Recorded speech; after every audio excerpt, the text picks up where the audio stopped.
So దీని గురించి మీ శాస్త్రంలో, మేదిని శాస్త్రంలో పాకిస్తాన్ మనుగడకు సంబంధించి ఏమన్నా ప్రమాణం కనిపిస్తుందా? పాకిస్తాన్ విచ్ఛిన్నం అవుతుందా, అలాగే ఉంటుందా?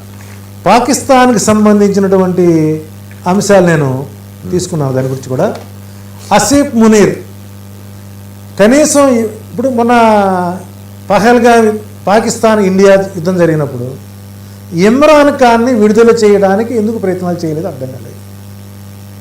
అంటే ఇమ్రాన్ ఖాన్ని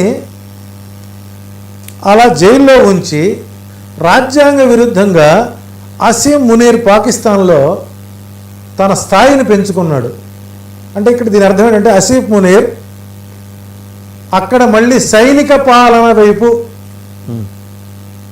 సైనిక పాలన ప్రోత్సహించి తాను ప్రెసిడెంట్ అవడానికి అవకాశాలు ఎక్కువ ఉన్నాయి.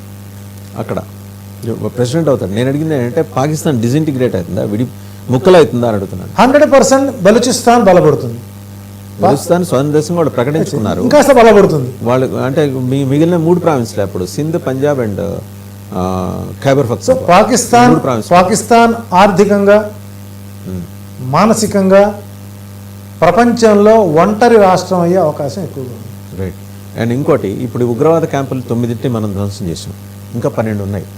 ఈ జైషే మొహమ్మద్లు, లష్కర్ ఏ తోయిబాలు, అల్ ఖైదాలు, హిజ్బుల్ ముజాహిదీన్లు, ఇవన్నీ కూడా మళ్ళీ తిరిగి ప్రాణం పోసుకునే ప్రమాదం ఏమన్నా ఉందా? అంటే ఇక్కడ కుజ కేతువుల సంయోగం వలన మరలా పాకిస్తాన్తో మరొకసారి స్ట్రైక్ చేయాల్సిన అవసరం ఏర్పడుతుంది. బట్ ప్రాణ నష్టం మనం చూసాం, ఈసారి అటువంటిది ఏమి ఉండబోదు కదా.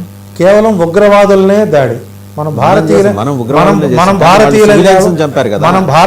కాబట్టి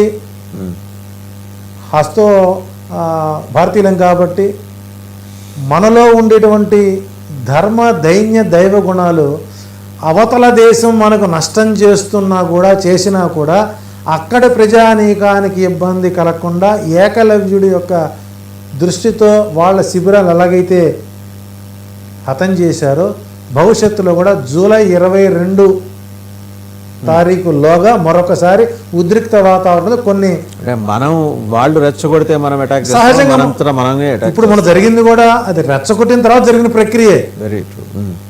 అక్కడ యుద్ధం జరగలేదు. నా ప్రశ్న నిర్దిష్టంగా ఉందండి. మనం ఓన్లీ మిలిటరీ క్యాంప్స్ లేకపోతే ఉగ్రవాద శిబిరాల మీద చేస్తాం, బట్ వాళ్ళు చేసే దాడుల వల్ల మన సివిలియన్స్కి ఏమైనా ప్రాణ నష్టం, మన పౌర సమాజంలో ప్రాణ నష్టం ఏమైనా సంభవిస్తుంది? భారతదేశంలో అయితే అలా ఉండదు, ఆ ఇబ్బంది అయితే రాలేదు. రైట్. 100% లేదు. 30% అది ఒక ఉద్రిక్తత అంతే. రైట్. వాటిని ముందుగానే పసిగట్టి ఎదురుదిరిగే అవకాశాలు ఎక్కువ ఉన్నాయి. రైట్. ఇంక ఫైనల్గా అండి, 2 తెలుగు రాష్ట్రాలకు వద్దాం రాజకీయాలకు వచ్చేప్పటికి. ఏడాది పరిపాలన తర్వాత, కూటమి ఏడాది పరిపాలన తర్వాత లోకేష్ గారి గ్రాఫ్ అమాంతం పెరిగిపోయింది. ప్రధానమంత్రి నరేంద్ర మోడీ ఆయన పిలిపించుకొని వారి కుమారుడిని తన దగ్గర ఒళ్ళో కూర్చోబెట్టుకొని, ఒక తాత దగ్గర మనవడు కూర్చోబెట్టుకొని మాట్లాడారు. పవన్ కళ్యాణ్ గారి గ్రాఫ్ పడిపోయిందని ఒక ప్రచారం నడుస్తుంది. ఈయన గ్రాఫ్ పెరిగిందా, ఆయన గ్రాఫ్ పడిపోయిందా, ఏది నిజం ఇందులో? మీ శాస్త్రం ఏం చెప్తాను? ఒకటి, పవన్ కళ్యాణ్ గారి గ్రాఫ్ తగ్గదు, అది పెరిగేదే. నారా లోకేష్ గారి యొక్క గ్రాఫ్ పెరిగింది. అయితే ఇక్కడ నేనే ఒక ఛానల్ చెప్పాను, పట్టాభిషేకం ఎంతైనా ఆవశ్యకత ఉంది, ఆయన పట్టాభిషేకం చేస్తే కానీ అమరావతి నగర నిర్మాణం జరగడానికి అవకాశాలు ఎక్కువ ఉన్నాయి, వేగవంతం అవుతాయి.